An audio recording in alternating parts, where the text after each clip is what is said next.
Nous allons nous intéresser à la voie transdermique.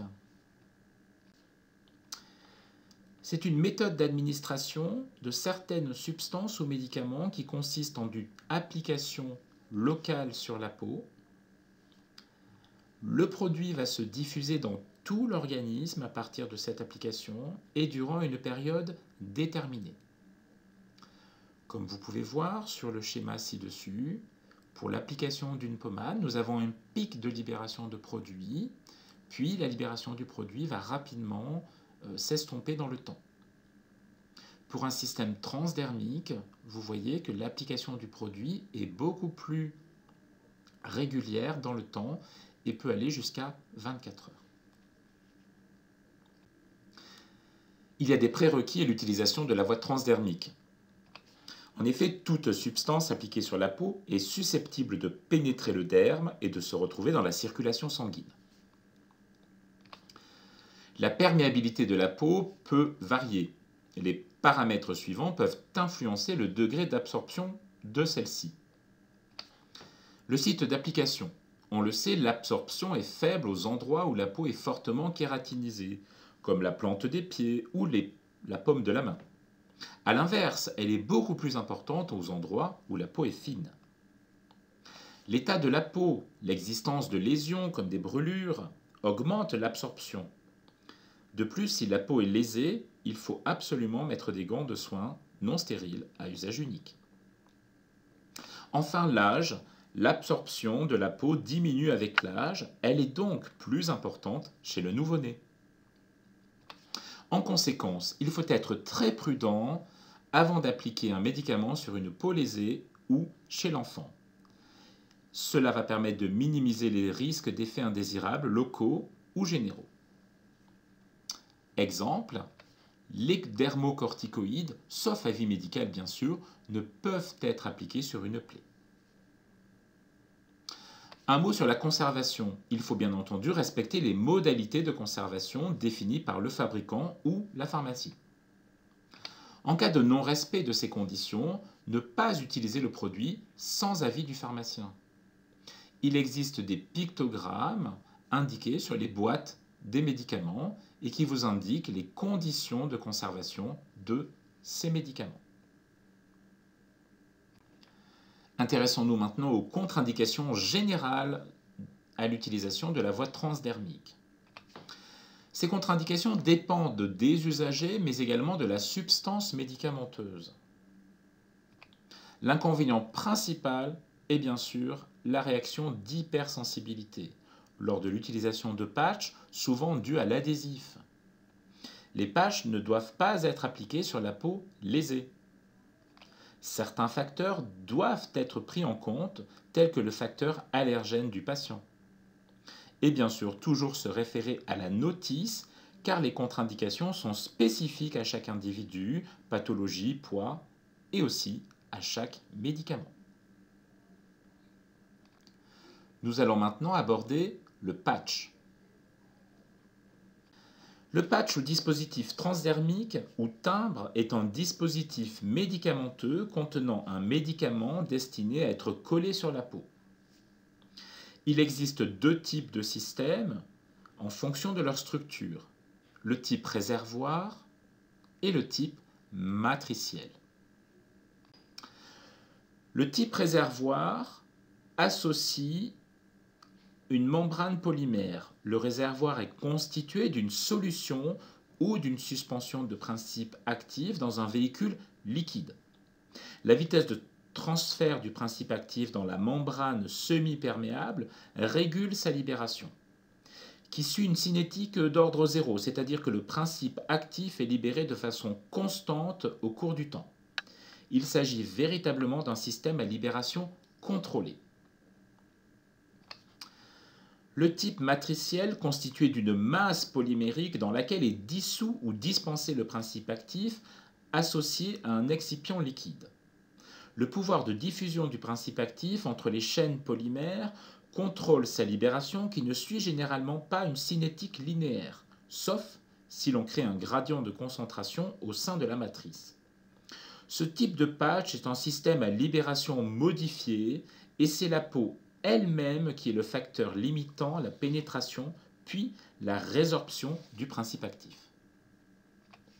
L'adhésif peut être situé sur le pourtour du système, c'est le cas des systèmes réservoirs. Il peut aussi recouvrir la totalité de la surface de libération et faire partie intégrante de la matrice.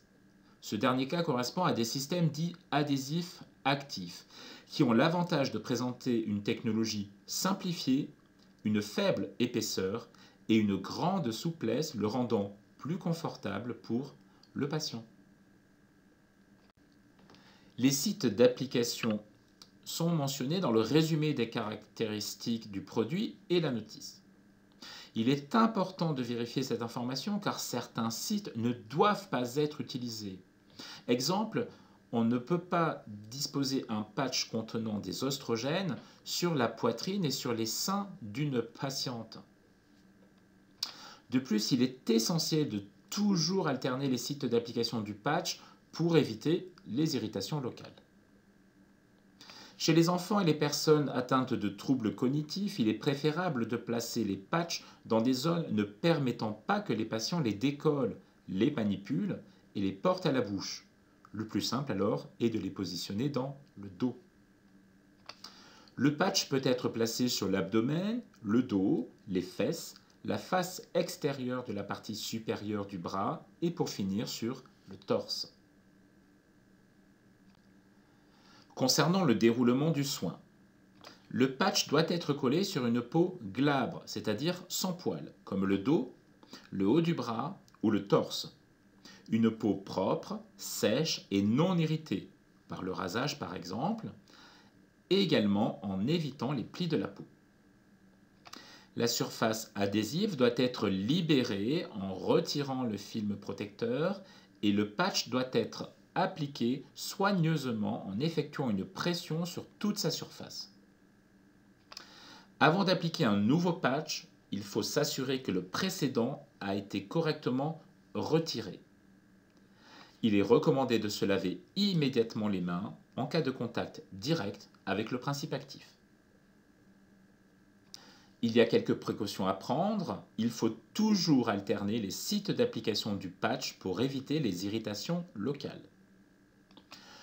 Le patch ne doit jamais être découpé au risque d'avoir une dose inexacte, de perdre en efficacité et de s'intoxiquer en cas de perte de produit. Si un patch tombe ou se décolle, il faut le remplacer par un nouveau car des salissures ont pu se coller dessus, mais il faut le recoller à un autre endroit. Le patch peut résister à l'eau, mais il ne faut pas le savonner ou appliquer une lotion cosmétique à l'endroit où il est collé. On ne doit rien inscrire sur le patch. Cependant, si le nom du patch n'est pas inscrit sur ce dernier, il est possible d'apposer un sparadrap portant l'inscription du nom du médicament à côté du patch afin de l'identifier. Enfin, il faut retirer le patch lors d'une IRM car il comporte parfois des parties métalliques et cela peut donc entraîner des brûlures. Concernant les surveillances infirmières, l'augmentation de la température du corps doit être surveillée car cela peut entraîner une modification de la vitesse et de la dose délivrée du principe actif à travers la peau et être ainsi à l'origine d'un risque de surdosage. Il faut donc éviter les sources de chaleur importantes, comme les bouillottes sur le patch, un bain chaud, un sauna. Éviter de réaliser des activités sportives par faute de chaleur.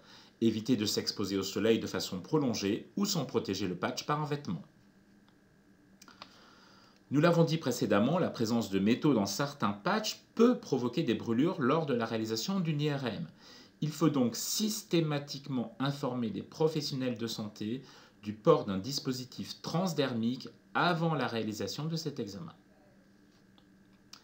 Une éruption cutanée peut apparaître à l'endroit du timbre, il est donc nécessaire de le placer à un endroit différent à chaque fois.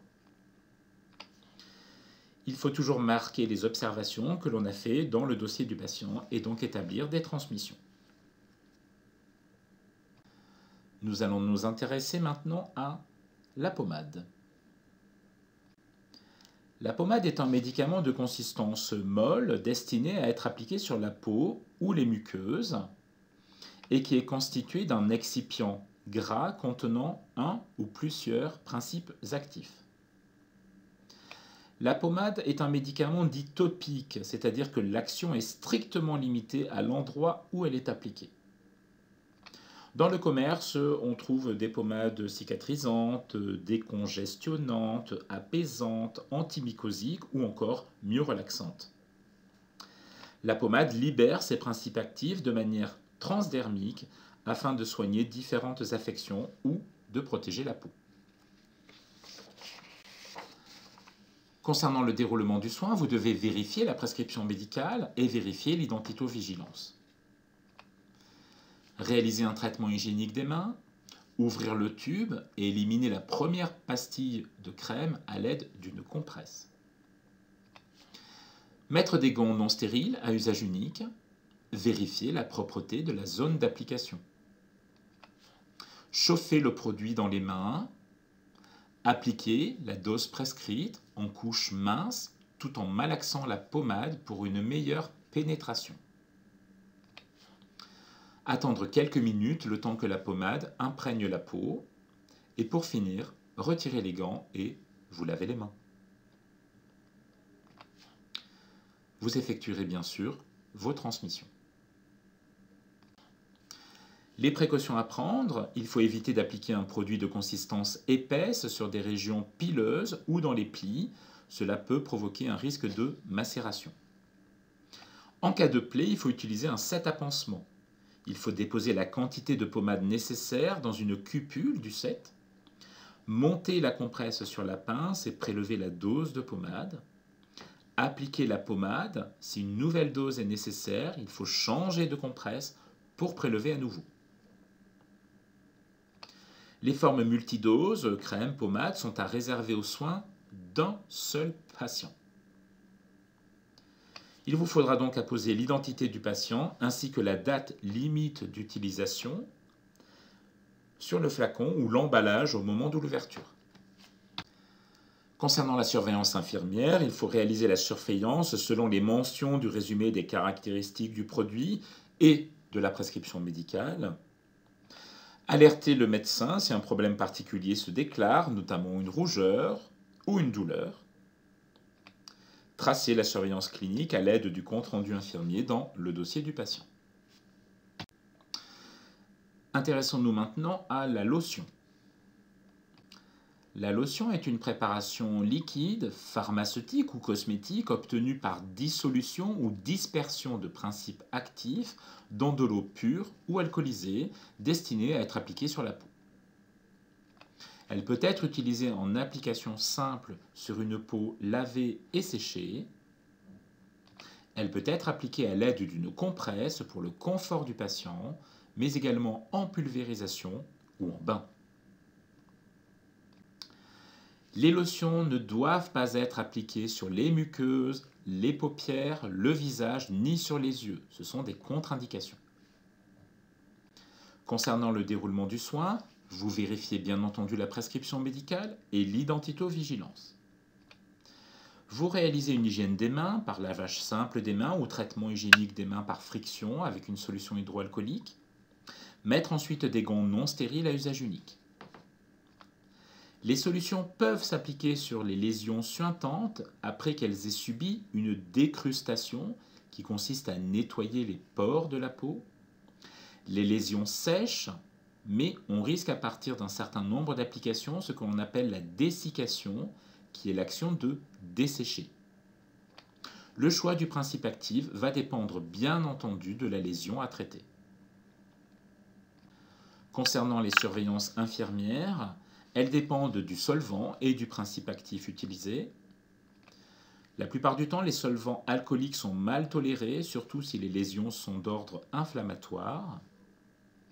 Un principe actif peut aller à l'encontre de l'effet recherché. Pour éviter ce genre d'inconvénients, l'excipient d'une solution doit être adapté à la lésion à traiter. Le principe actif doit être indiqué et il faut vérifier la concentration de la solution. À bientôt!